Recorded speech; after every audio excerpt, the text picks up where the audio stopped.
Perjuangan kami mulai dari Tunisia sudah tidak mudah, yang tadinya dijadwalkan pelatihan itu hanya 2 hari dan tanggal 4 sudah berlayar, kita mundur hampir seminggu. Kemudian terjadi penyerangan yang kita tahu di Sidi Said, 2 kali drone Amerika menyerang kapal-kapal kami yang berada di Sidi Said, yang mengharuskan kami melakukan tindakan cepat, dan lagi-lagi kapal kami tertunda hingga beberapa hari. Dan setelah itu kami menunggu kapal demi kapal berlayar, tidak kunjung dapat namun kami tetap optimis bahwa kami akan tetap bisa mengikuti pelayaran Global Sumut Flotilla. Kita menunggu sama-sama, mulai dari teman-teman di Turki dan sebagainya yang menginap di pelabuhan, di emperan pelabuhan. Kita melihat bagaimana effort mereka, semangat mereka untuk bisa berlayar ke Gaza dengan segala kemampuan yang mereka miliki, dengan segala keterbatasan yang mereka punya. Mereka tetap satu niat, yaitu berlayar ke Gaza apapun kondisinya.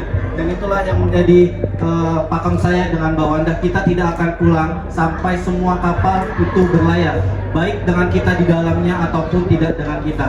Dan alhamdulillah Allah menjabah doa kita.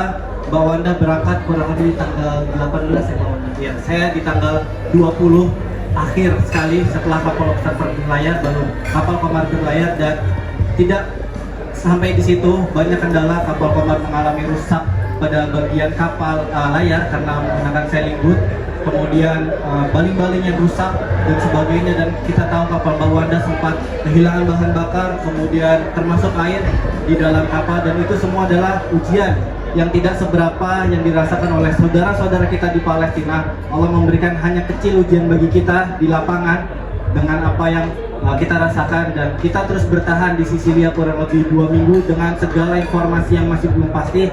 Namun kita dan para aktivis lainnya tetap menunggu sampai benar-benar seluruh kapal telah meninggalkan kita. Dan kemarin gelombang kedua pada saat tanggal 30 dan 1 Oktober, pelayaran kedua yang diinisiasi oleh Freedom Flotilla Coalition dan 1000 Medlin telah berlayar.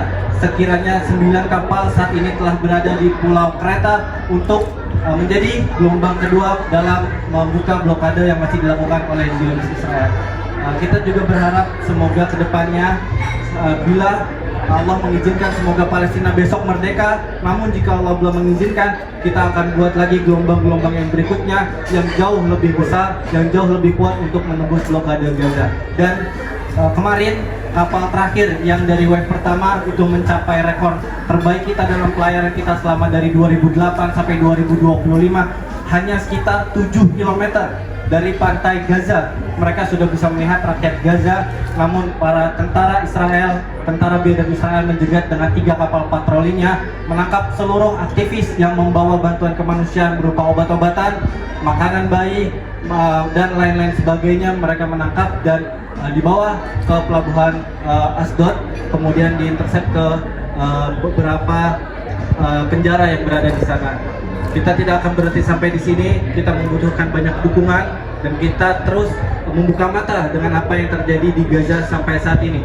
Mungkin jika blokadenya belum berhasil kita dobrak, namun yang sudah kita berhasil adalah membuka keheningan dunia. Sekarang dunia melihat apa yang terjadi di Gaza. Banyak negara-negara barat yang melihat tindakan-tindakan biadab Israel dan juga Amerika dan sekutunya yang dilakukan di Palestina. Semua negara non-muslim khususnya baik Italia dan lain-lain turut andil dalam bagian ini. Dan seharusnya kita, negara Indonesia, negara muslim terbesar di dunia, harusnya kita bisa melangkah lebih jauh dan lebih kuat dari negara-negara barat yang mereka tidak diikuti dengan pedoman.